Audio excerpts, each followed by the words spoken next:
رمضان کا مقصد صرف روزہ رکھ لینا نہیں، رمضان کا مقصد صرف قرآن سن لینا اور تراویح پڑھ لینا نہیں ہے.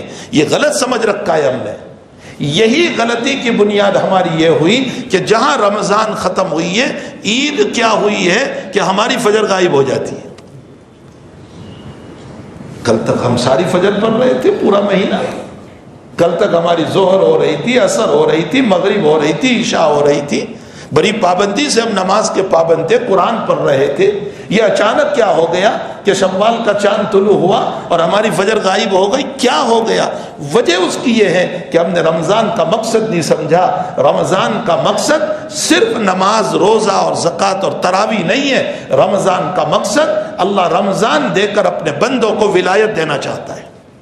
یہ ہے مقصد، لعلکم تتقون، اور تقوی ولایت کو کہتے ہیں. خوب سمجھو اس بات کو.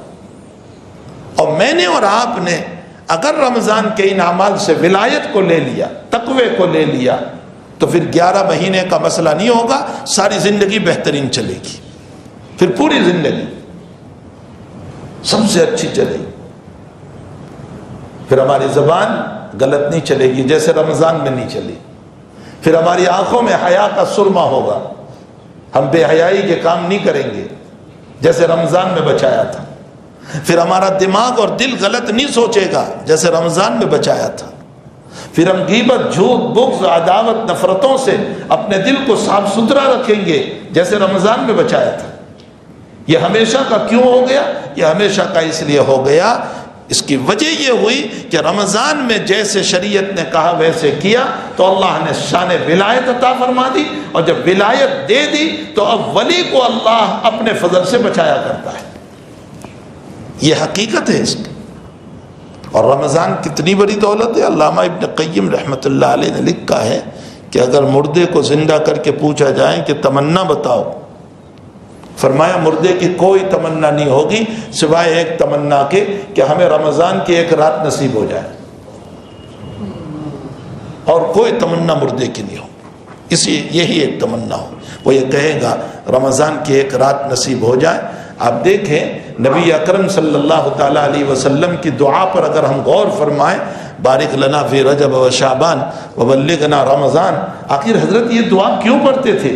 تاکہ رمضان کے انوار سے مالا مال ہو، برکتوں سے مالا مال ہو، اس کی رحمتوں سے مالا مال ہو. اور اسی لیے آپ دیکھیں کہ رمضان میں اللہ نوازنے پر آتا ہے، تبھی تو اس نے سارا نظام کیا کہ وہ شیاطین کو باندھ دیتا ہے، قید کر دیا کرتا ہے، ہماری زندگیوں کو نرم کر دیا، ہمارے دلوں کو نرم کر دیا، اعمال کا شوق پیدا کر دیا، اعمال کی رغبتیں پیدا کر دی. یہ سارے راستے اس نے ہموار کر دیے. اس کے باوجود میں نے ولایت کو نہیں لیا تو مجھ سے بڑھ کر نکما کوئی نہیں ہو سکتا، اللہ کا ناشکرا کوئی نہیں ہو سکتا.